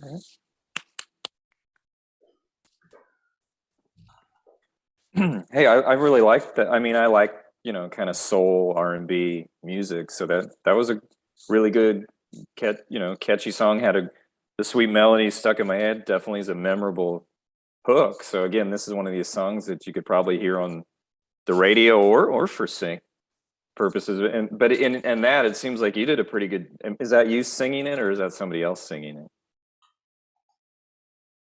Larambe?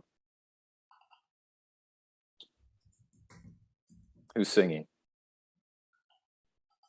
Yeah, I know that's Rumba's voice. Okay. I don't So know why he's not. Larambe, are you? But I mean, again, is that something that you want to release yourself, or again, is this just a demo for like Boys to Men or somebody to do a version of? You can put in the chat there, Larambe, if your mic's not working. Pretty sure he taped Boys for Men. Okay. Well, I could definitely see another. I keep hearing that R&B is on a comeback, and there's more artists out there, having success. So, it seems like there might be more outlets for that. But always, there's always that song's good enough, and it's got that I could hear it, and then the lyrics. It's got it's a story. And there's, it's all clean and all that. I could definitely see that being in TV show, movie, or something too. Yeah, or even one of those K-pop boy bands, really. I mean, Well, boy bands could do ballads. I mean, that was why, Backstreet Boys and NSYNC did so well. I mean, they just had great ballads. I don't know who was writing those things, but, I'm not sure if, they just had great material. So, and it seems like, so, and these boy bands, the K-pop bands do it too. I get that the hard part's always connecting the dots. How do you get a song to somebody like that? Find them in the right restaurants. Yeah. Yeah. But yeah, Larambe, it's a good song. So hopefully you have some success with that one.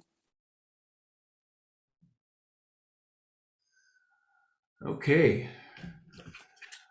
All right, last up is myself here. This is a song called Jealous of Love. And let's see, let me get everything up here, sharing the screen.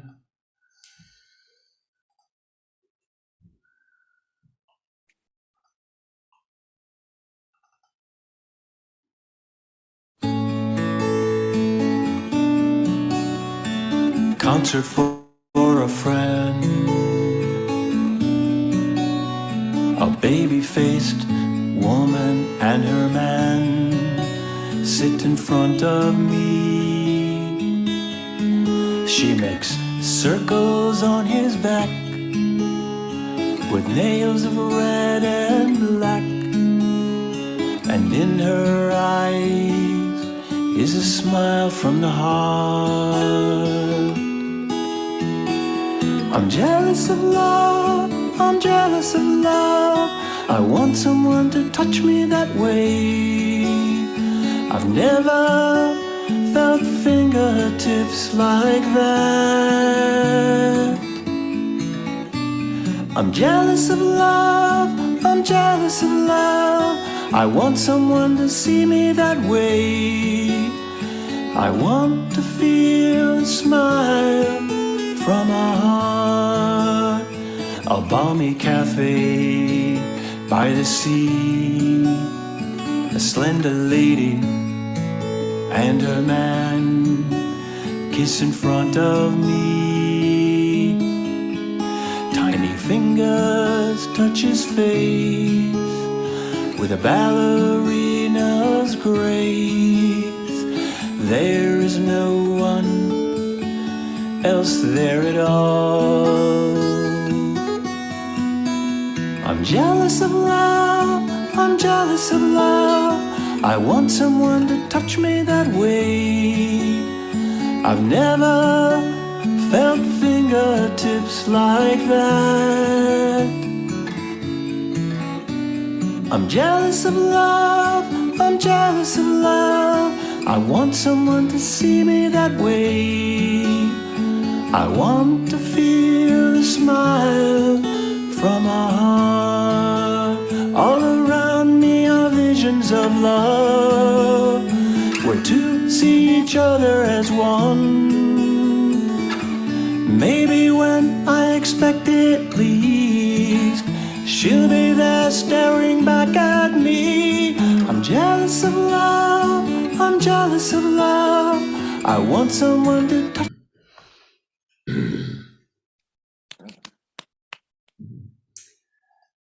Thank you. Oh, hey, Stephen.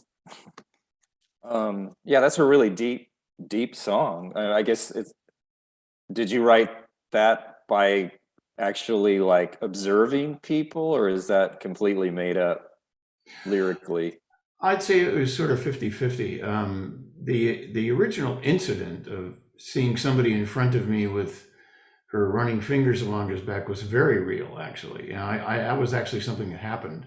That's what inspired the song. And the yeah, because you were very detailed in Right. the description, which, you know, definitely helps a lot, I think, as far as, because, you know, sometimes I'm more of a melody person and I don't pay attention to the lyrics, but I definitely paid attention to the lyrics. Even if I wasn't reading them, I think I would have paid attention because of the way you painted that picture. Yeah. Yeah.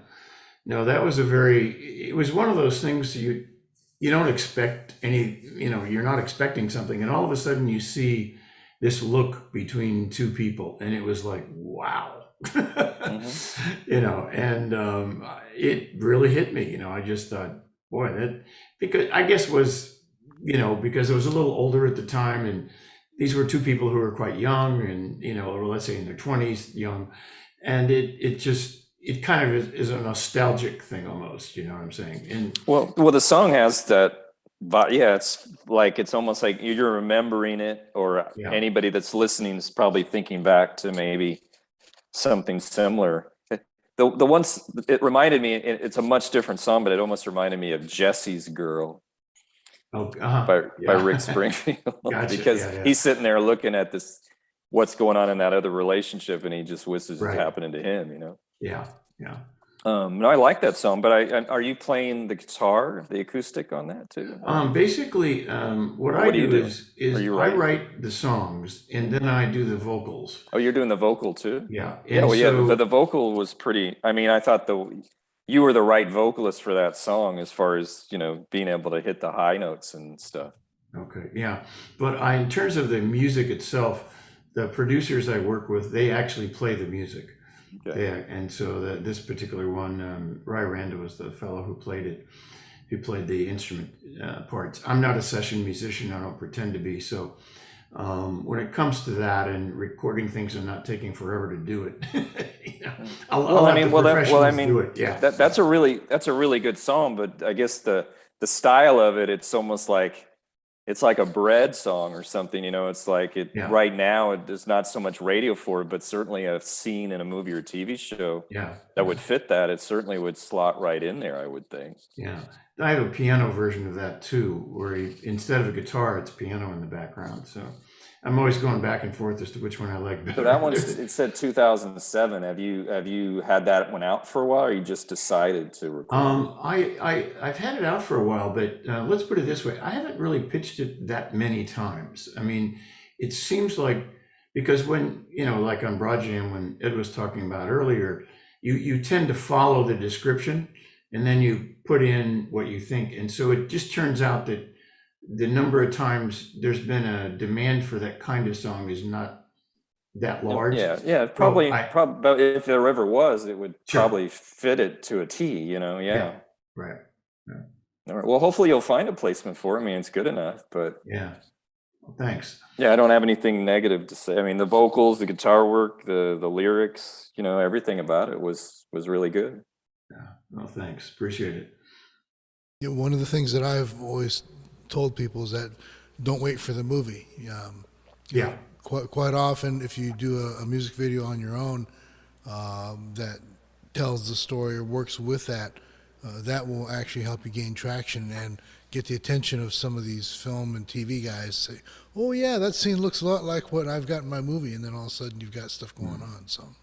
Well, you could. I mean, you could probably find, if you wanted to do it, you could find some 2 young college students, actor wannabe, that would maybe just be in a video, do this video for you, and all of a sudden it becomes a mini movie or something, and people, because it seems like these days, yes, everybody expects a visual component to everything. True. Yeah, it helps sell it, But again, that's who knows. But it could open up other opportunities. But that's an extra step that you'd really have to be diligent to do. But I don't know. Jimmy's got a good idea there, I think. Well, for example, because it is that kind of a song that you could easily do a mini movie, 3-minute movie with that thing. Yeah. That's all the songs we have. Okay. Well, that sounds good. Let's see here. Oops. Got one more thing here. Hang on. Do you have virtual mugs now, Jimmy? No, but I've got your address. I will send it to you. Oh, no. No, the other thing I was going to ask you, actually, have you been to the audio lunch? I don't know what it is. No. Ah, okay. Well, that's something that we should. I should take you to lunch there on a Wednesday sometime. The audio. What is it? What is it? All of the audio You have to be professionals. really, really cool to get in there. They don't even give you the title of the thing. Oh, then how could I get in? Like a secret No, Kiwanis for music people. I'll take you there. Yeah, but it's a. I just went there today. In fact. Well, On Wednesday, dude. On Wednesdays? It's every Wednesday, and what it is it's all the audio professionals, the ones that are either retiring so they can take a 2-hour lunch, or the ones that are, so high up there on the food chain that they can take a 2-hour lunch and nobody gives a credit, But it's a lot of fun. It's at Berrigan's. You know where Berrigan's is, I think, right? In there, Mexican restaurant. Where is Berrigan's? Where is it? It's on Victory near Burbank, in Burbank. Oh, yes.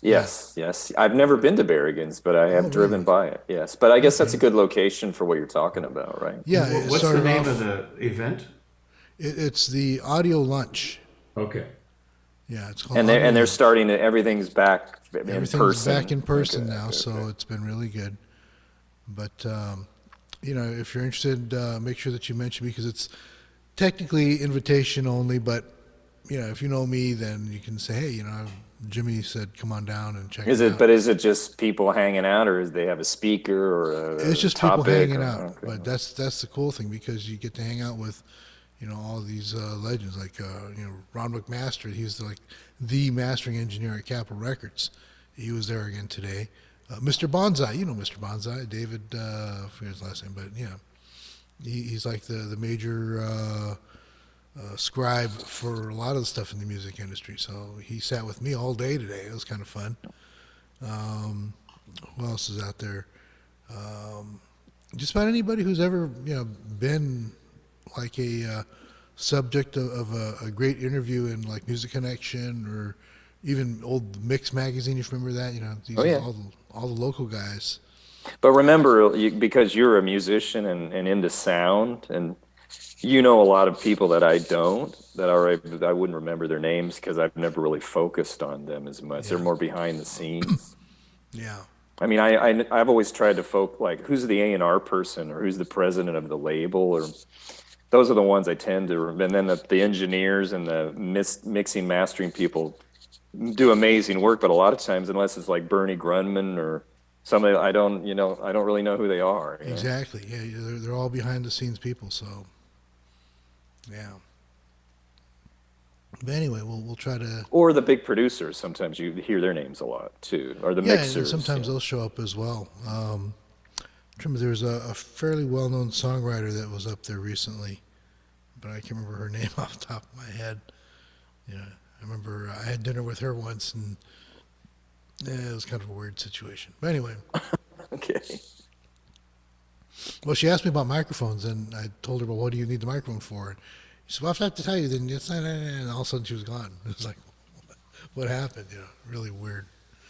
But anyway, Well, thank you very much again, Ben. Man, you rock. It's always great. Got some great information, and I'm sure there's going to be a lot of people that'll be checking it out online as well. Okay. Well, if anybody, and again, if anybody's interested, music business and 10 easy lessons. Music business and 10 easy lessons. Yeah, it's hopefully it'll be some help to anybody it's just basic stuff, but important stuff. And the links are on your website, right?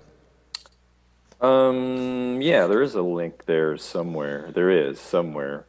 And that's benmclane.com or McLane and Wong, either one. Yeah, it's always been benmclane.com. Yeah, that's my website. If anybody's interested, but if you look me up, Ben McLane, McLane, it usually takes you to the website and Google and stuff. So all my information's there. Okay, great. Yeah, Steve just put it up on our chat here. Oh, thank you. So, I should have done that, but sorry about that. And, all right, thanks everybody. Put there.